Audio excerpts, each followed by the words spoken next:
ರಾಜ್ಯ ಬಿಜೆಪಿಯಲ್ಲಿ ಬಣ ಬಡಿದಾಟ ಮುಂದುವರಿತಾ ಇದೆ. ವಿಜೇಂದ್ರ ವಿರುದ್ಧವಾಗಿ ಸಾಲು ದೂರುಗಳು ಹೋಗ್ತಾ ಇವೆ. ನಿನ್ನೆಯಿಂದಾನೂ ಕೂಡ ಹೈಕಮಾಂಡ್ ನಾಯಕರನ್ನ ಭೇಟಿ ಮಾಡ್ತಾ ಇದ್ದಾರೆ ರೆಬೆಲ್ಸ್ ನಾಯಕರು. ಇವತ್ತು ಕೇಂದ್ರ ಸಚಿವ ಕಿರಣ್ ರಿಜಿಜು ಭೇಟಿ ಮಾಡಿದ್ದಾರೆ ಯತ್ನಾಳ್ ಅವರು.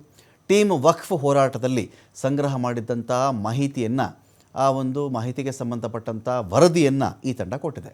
ರಾಜ್ಯದಲ್ಲಿ ವಕ್ಫ್ ವಿರುದ್ಧವಾಗಿ ನಾವಷ್ಟೇ ಹೋರಾಟ ಮಾಡ್ತಾ ಇದ್ದೇವೆ. ಈ ಟೀಮ್ ಇದೆಯಲ್ಲ ರೆಬೆಲ್ಸ್ ತಂಡ, ವಕ್ಫ್ ವಿರುದ್ಧದ ಹೋರಾಟ ನಾವು ಯಾವ ಥರ ಮಾಡಿದ್ವಿ, ಯಾವ್ಯಾವ ಜಿಲ್ಲೆಗಳ ಪರಿಸ್ಥಿತಿ ಏನೇನು, ಎಲ್ಲ ಒಂದು ವರದಿಯನ್ನು ಕೂಡ ಇವತ್ತಿಗೆ ಅವರು ಸಲ್ಲಿಸಿದ್ದಾರೆ. ರಾಜ್ಯಾಧ್ಯಕ್ಷರು ಈ ವಿಚಾರದಲ್ಲಿ ಮೌನ ವಹಿಸಿಬಿಟ್ಟಿದ್ದಾರೆ. ಪಕ್ಷ ಸಂಘಟನೆಯಲ್ಲಿ ಯಾವುದೇ ಕಾರಣಕ್ಕೂ ಭಾಗಿಯಾಗ್ತಾ ಇಲ್ಲ ಅಂತ ಬಿಂಬಿಸುವ ಯತ್ನವನ್ನು ಕೂಡ ಮಾಡಿರಬಹುದು. ಶಾಸಕ ರಮೇಶ್ ಜಾರಕಿಹೊಳಿ, ಅರವಿಂದ ಲಿಂಬಾವಳಿ, ಕುಮಾರ್ ಬಂಗಾರಪ್ಪ, ಮಾಜಿ ಸಂಸದ ಪ್ರತಾಪ ಸಿಂಹ, ವಿ ನಾಯಕ್ ಸೇರಿದಂತೆ ಅನೇಕ ಮುಖಂಡರು ಇವತ್ತು ಹೈಕಮಾಂಡ್ ನಾಯಕರನ್ನು ಭೇಟಿ ಮಾಡಿದ್ದಾರೆ.